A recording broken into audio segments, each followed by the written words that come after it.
زہرا کو ستایا ہے، جس در پہ میرے بابا تم آتے تھے اس در کو، اور امت کے امیروں نے اور توڑا ہے، جلایا ہے بابا، تیری امت نے زہرا کو ستایا۔ اللہم صلی علی محمد وآل محمد۔ اعوذ باللہ من الشیطان الرجیم، بسم اللہ الرحمن الرحیم۔ تمام تر تعریفیں پاک پروردگار کے لیے اور تمام تر درود و سلام محمد وآل محمد کی ذات کے لیے۔ قائم ٹی وی کینیڈا کی جانب سے ذاکرہ اہل بیت ہینا حیدر، ٹاپک در بطول کے ساتھ آج ہم گفتگو کریں گے سورہ کوثر اور جناب فاطمۃ الزہرا۔ یہ سورہ وہ ہے جو جناب فاطمۃ الزہرا کے شان میں نازل ہوا ہے۔ انا اعطیناک الکوثر فصلی لربک وانحر انا شانیک ھو الابتر۔ اے رسول، ہم نے تمہیں کوثر عطا کی۔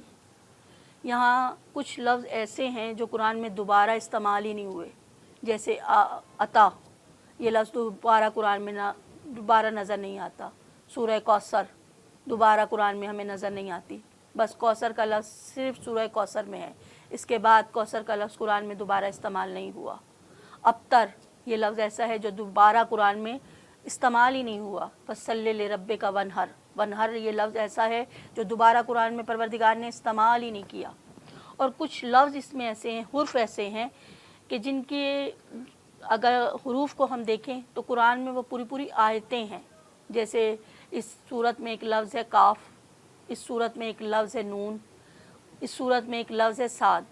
یہ تینوں لفظ ایسے ہیں جو قرآن میں مکمل آیت کی صورت میں ہیں، اور ان کی قسمیں پروردگار کھا رہا ہے۔ وہ کاف کی بھی قسم کھائی ہے، صاد کی بھی قسم کھائی ہے، نون کی بھی قسم کھائی ہے۔ اور ایک لفظ ہے اس صورت میں جو دوبارہ استعمال نہیں ہوا، وہ ہے فے، کفو۔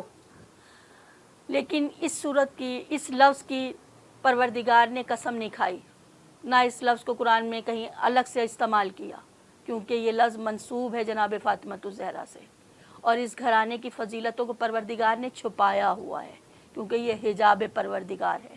پروردگار کو منظور ہی نہیں ہے کہ جناب فاطمہ کے نام کا پہلا حرف بھی قرآن میں الگ سے آئے۔ یہ فاطمہ زہرا کی شان ہے۔ یہاں پہ پروردگار نے کہا انا اعطینا عطا۔ دیکھیں عطا کے اگر ہم مطلب دیکھیں تو اگر ہم کسی مزدور سے کوئی کام کروائیں، مزدوری ہم اسے پہلے سے بتا دیں کہ اس کام کر دو، اس کی مزدوری فرض کیجیے اگر ہم نے اس کی مزدوری 100 روپے رکھی ہے، اور جب وہ کام کر دیتا ہے ہم اسے 100 کی جگہ 50 روپے دے دیں تو یہ اس کے لیے سزا ہے 50 روپے دینا۔ لیکن اگر ہم نے 100 روپے اس کی مزدوری رکھی اور ہم 100 ہی روپے اسے دے دیں تو یہ اس کی جزا ہے۔ لیکن اگر ہم خوش ہو کے اسے 150 روپے دے دیں تو یہ جو 50 روپے ہم فالتو دے رہے ہیں یہ ہے عطا، جو ہم زائد دے دیں۔ سوچئے جناب رسول خدا کا ایسا کون سا کام ہے جس سے خوش ہو کے پروردگار نے جناب فاطمۃ الزہرا عطا کر دی۔ سبحان اللہ، قربان جائیں اس گھرانے کے کہ رسول کو بی بی عطا ہوئی ہیں۔ یہی وجہ ہے کہ جب رسول بیٹی کے گھر آتے تھے تو یا بیٹی رسول کے گھر جاتی تھی تو رسول کھڑے ہو جاتے تھے۔ یہاں سوال یہ پیدا ہوتا ہے کہ رسول کیوں کھڑے ہوتے تھے بیٹی کے آنے پہ؟ رسول نے کہا فاطمہ تو بے عظمت منی، فاطمہ میرا حصہ ہے۔ یہ نہیں کہا، آیت کا ترجمہ کر دیا گیا ہے کہ رسول نے کہا میرے جگر کا ٹکڑا یا میرے دل کا، کل بھی نہیں کہا منی میرا ٹکڑا ہے۔ اگر میں رسول کی شکل میں ہوں تو فاطمہ رسالت کا جز ہے، اگر میں نبی کی صورت میں ہوں تو فاطمہ نبی کا جز ہے۔ یہاں رسول باپ بن کے بیٹی کے لیے کھڑے نہیں ہوتے تھے۔ اگر باپ بن کے بیٹی کے لیے کھڑے ہوتے تو ہر باپ پہ لازم ہو جاتا کہ بیٹی کے احترام میں کھڑے ہوں۔ یہاں ایک حجت دوسری حجت کے لیے کھڑی ہو رہی ہے، یہاں حجت سمجھ کے کھڑے ہو رہے ہیں، کیونکہ یہ در وہ در ہے کہ جہاں فرشتے آ کے سلامی دیا کرتے ہیں۔ یہ در بطول وہ در ہے کہ جہاں فرشتے سلامی کے لیے آتے ہیں۔ قربان جائیں ہم پروردگار کے، دیکھیں اس چوکھٹ پہ فرشتے آتے ہیں، ستارے اترتے ہیں۔ جناب سلمان کے بارے میں مشہور ہے کہ اس در کی कहते हैं सफाई करते हैं अपनी दाढ़ी से, अपनी रेस से। मैं कहती हूँ कि वो जो सितारे रात को गिरते हैं उनको चुनते हैं अपनी दाढ़ी से। किसी ने मासूम से सवाल किया था कि आप सब तौहीद से वाबस्ता हैं, आपने तौहीद कहाँ से ली? मासूम ने कहा कि हमने तौहीद अपनी दादी फातिमा ज़हरा से ली। कहा वो कैसे? जैसे गुज़िश्ता प्रोग्राम में भी हमने अर्ज़ किया, हिजाब परवरदिगार। देखें, अब जैसे इस रुमाल से मैं अपने हाथ को ढक लूँ तो एक इस रुमाल की जो हालत है वो कैमरे को नज़र आ रही है, सबको नज़र आ रही है, लेकिन इस रुमाल की दो परतें हैं, एक सामने वाली है और एक अंदर वाली है। रुमाल ने मेरे हाथ को छुपाया हुआ है, मेरा हाथ नज़र नहीं आ रहा, लेकिन पूरे रुमाल ने मेरे हाथ को नहीं छुपाया। रुमाल के जो अंदर वाली परत है ना, उसने मेरे हाथ को छुपाया है, बाहर वाली सबको नज़र आ रही है। इसने कैमरे की आँख को रोका हुआ है मेरे हाथ को दिखाने के लिए, और अंदर वाली छुपा भी रही है और ज़ाहिर भी कर रही है। कहा बिल्कुल इसी तरह जनाब फातिमा ज़हरा है जो तमस्सुक रखती हैं तौहीद से, तौहीद ले भी रही हैं और हम तक पहुंचा भी रही हैं। सुभान अल्लाह, ये दर बतूल है। देखें, कुरान की आयत है सूरह रहमान में, परवरदिगार कह रहे हैं हल जज़ाउल एहसान इल्ला एहसान। एहसान का बदला बेहतर एहसान है।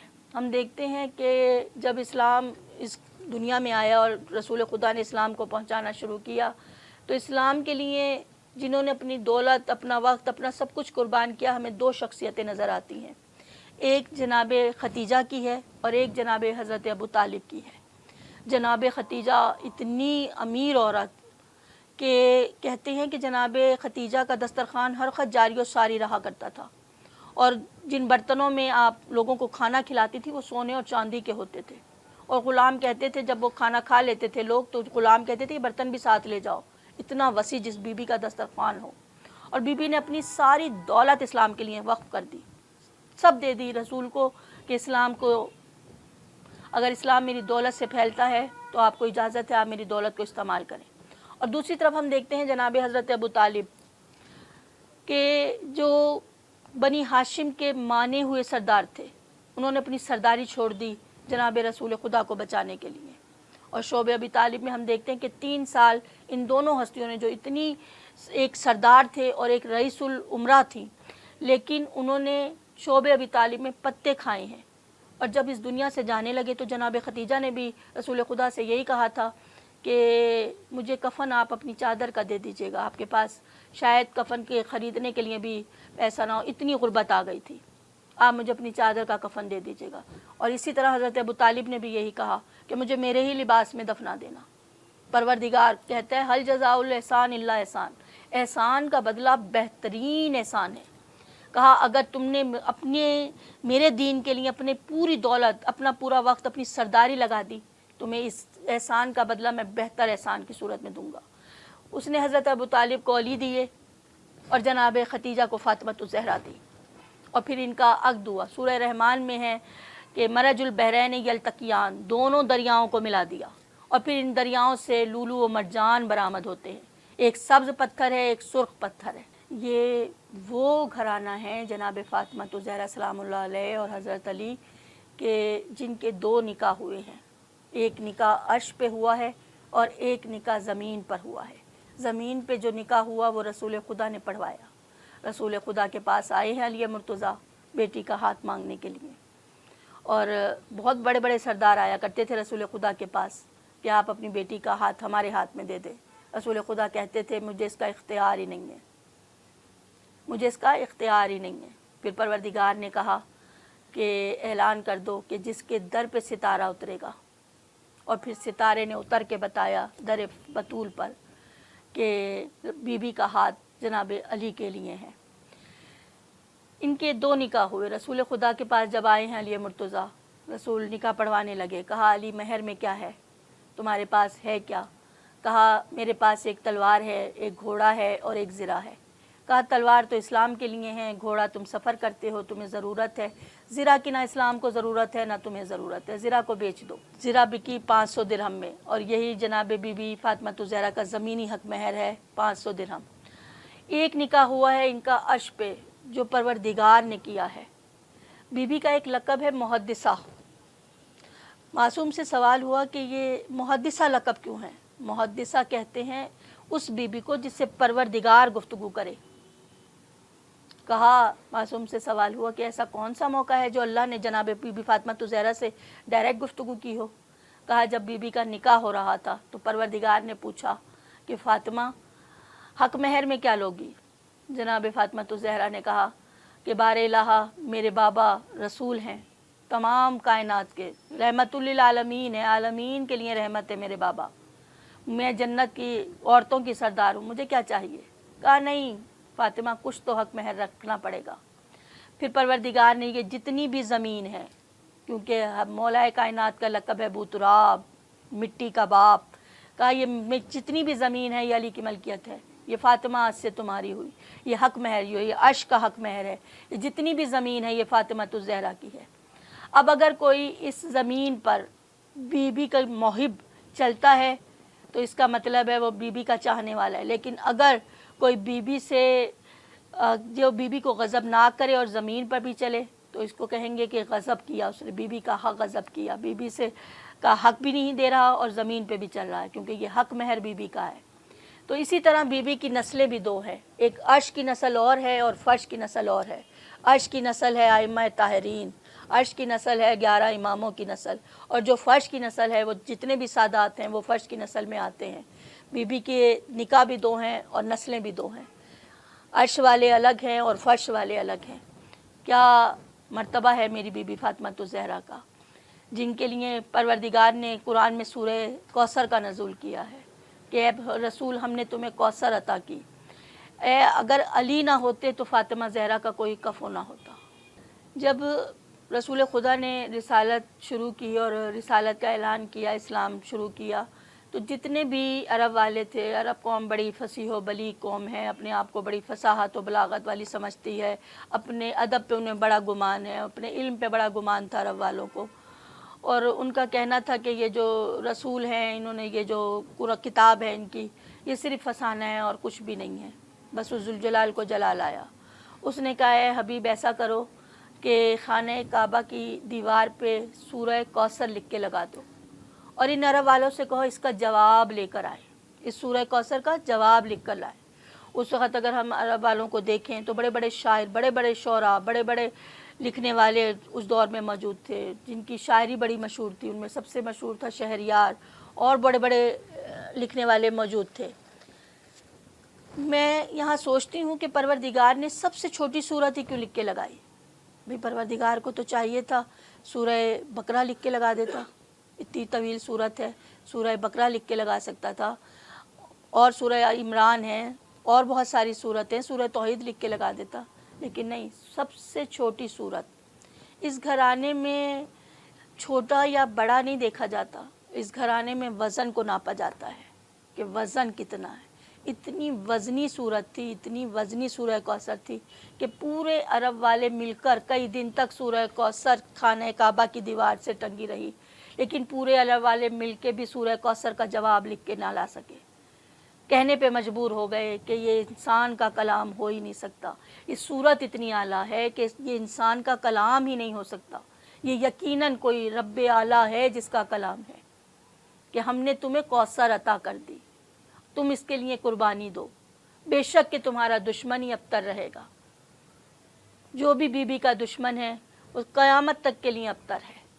जिस तरह से सूरह कौसर का कोई जवाब नहीं था, अरब वाले ढूंढते रह गए कि सूरह कौसर का कोई जवाब लिख के ला सके, बिल्कुल इसी तरह हम देखते हैं कि जनाब फ़ातिमा ज़हरा का भी कोई सानी नहीं है। बहुत सारे लोग थे अरब में इस्लाम के दुश्मन जो रसूल को ताना देते थे कि हबीब तुम्हारे कोई औलाद नहीं है, क्योंकि रसूल के बेटे जो थे इब्राहीम उनकी दुनिया से चले गए थे बज़ाहिर, तो रसूल को ताने दिया करते थे अबू जहल, अबू लहब जैसे लोग कि ए रसूल तुम्हारे तो कोई औलाद ही नहीं है, तुम्हारी नस्ल कैसे चलेगी, तुम इस्लाम को कैसे पहुंचाओगे, तुम इस्लाम को कैसे फैलाओगे, तुम्हारे पास तो कोई औलाद ही नहीं है। तो परवरदिगार ने कहा, रसूल गमगीन हो गए जब उन्हें ताना मिला कि भाई औलाद नहीं है, तो फ़ौरन परवरदिगार ने सूरह कौसर को नाजिल किया کہ اے परवरदिगार ہم نے تمہیں کوثر عطا کی، بے شک کہ تمہارا دشمن یہ جو تمہیں تانے دے رہے ہیں، یہ جو عرب والے جاہل لوگ، ابو جہل جیسے، ابو لہب جیسے جو تمہیں تانے دے رہے ہیں کہ آپ کی کوئی اولاد نہیں ہے، آپ کا دین کیسے پھیلے گا، انہیں کہو کہ میں نے تمہیں کوثر عطا کی۔ کوثر جہاں جناب بی بی فاطمہ الزہرا کا لقب ہے، وہاں جنت میں ایک حوض کوثر بھی ہے، جس کے بارے میں ہم نے پہلے پروگرام میں بھی بیان کیا تھا کہ رسول نے کہا تھا میں تم میں دو چیزیں چھوڑے جا رہا ہوں، ایک عطرت اہل بیت اور ایک قرآن، یہ حوض کوثر پہ میرے پاس پہنچیں گی۔ رسول نے صرف اہل بیت نہیں کہا تھا بلکہ عطرتی و اہل بیت تھی اور قرآن۔ جب ہم یہاں یہ دیکھتے ہیں کہ قرآن کا ایک اصول ہے، اور اکثر انشاءاللہ آگے کے پروگرام میں بھی ہم قرآن کے جو اصول ہیں وہ بیان کریں گے۔ قرآن کا اصول یہ ہے کہ اگر کوئی حدیث ہو، کیونکہ یہ حدیث ثقلین بڑی مشہور ہے، کوئی حدیث مشہور ہو تو اس کی تصدیق کرتی ہوئی ہمیں قرآن کی کوئی نہ کوئی آیت ضرور نظر آتی ہے، یا اگر قرآن میں کسی آیت میں کوئی فرمان ہے تو اس کی تصدیق کرتی ہوئی کوئی دوسری آیت ہمیں ضرور ملے گی۔ بالکل اسی طرح یہ جیسے حدیث ثقلین ہیں، اس کی تصدیق کرتی ہوئی ہمیں قرآن کی اگر ہم نے ٹٹولا تو قرآن کی آیت ملی، پروردگار کہہ رہے وَاعْتَصِمُوا بِحَبِّ اللَّهِ جَمِيعًا وَلَا تَفَرَّقُوا، اور میری رسی کو مضبوطی سے تھامے رکھو اور تفرقے میں نہ پڑو۔ لیکن اگر ہم رسی پہ غور کریں تو رسی ایک ہوتی ہے، لیکن رسی میں بل دو ہوتے ہیں، دو بل ہوتے ہیں، ایک آگے جاتا ہے ایک پیچھے جاتا ہے، پھر پیچھے والا بل آگے آ جاتا ہے اور آگے والا بل پیچھے چلا جاتا ہے۔ تو یہاں اللہ کی کوئی رسی نہیں لٹک رہی جسے ہم پکڑ لیں، لیکن پروردگار نے یہ لفظ کہا کہ اللہ کی رسی کو، تو یہ کون سی رسی ہے؟ ہم دیکھتے ہیں جب رسول اس دنیا میں آئے تو قرآن موجود نہیں تھا، لیکن ہم ساتھ ساتھ دیکھتے ہیں کہ مولائے کائنات نے آغوش رسالت میں قرآن پڑھا۔ آج ہم دیکھتے ہیں کہ قرآن گھر گھر میں موجود ہے، لیکن ہماری جو 12ویں حجت ہے وہ ہماری نگاہوں سے غائب ہے۔ اسی طرح رسی کا وجود ہے کہ پروردگار کی رسی، یہ بھی عطرت اہل بیت اور قرآن، اور وہاں پہ رسول نے بھی یہ کہا کہ میں تم میں دو چیزیں، جو ان سے تمسک رکھے گا، عطرت اہل بیت کو بھی لے کے چلنا ہے ہمیں اور قرآن کو بھی لے کے چلنا ہے۔ بالکل اسی طرح پروردگار کہہ رہا ہے میری رسی کو تھام لو، یعنی عطرت اہل بیت اور قرآن دونوں کو تھامنا ہے۔ اسی لیے کہا جاتا ہے کہ قرآن میں 5 منٹ کا غور و فکر 70,000 برس کی عبادت سے بہتر ہے۔ جو قرآن میں تھوڑا سا غور و فکر کر لے، کیونکہ قرآن میں غور و فکر کرنا نجات کا باعث ہے۔ رسول کہہ رہے ہیں کہ میں تم میں دو چیزیں چھوڑے جا رہا ہوں، ایک قرآن اور ایک میری عطرت اہل بیت، یہ دونوں حوض کوثر پہ میرے ساتھ پہنچیں گی۔ اگر تم ان سے تمسک رکھو گے، ان سے جڑ جاؤ گے، قرآن سے جڑ جاؤ گے، میرے اہل بیت سے جڑ جاؤ گے، اہل بیت کے ساتھ ساتھ قرآن کی تعلیمات کو ساتھ لے کے چلو گے، تو یقیناً حوض کوثر پہ میرے ساتھ پہنچو گے۔ اور اسی کو پروردگار نے کہا کہ اے حبیب ہم نے تمہیں کوثر، اور کوثر لقب ہے جناب فاطمہ الزہرا کا، ہم نے اس گھرانے سے جڑ جانا ہے، اس گھرانے کی تعلیمات سے جڑ جانا ہے، اس گھرانے سے وہ محبت کرنی ہے جو محبت کرنے کا حق ہے۔ اس ایپیسوڈ کے ساتھ مجھے ہینا حیدر کو اجازت دیجیے، اللہ حافظ۔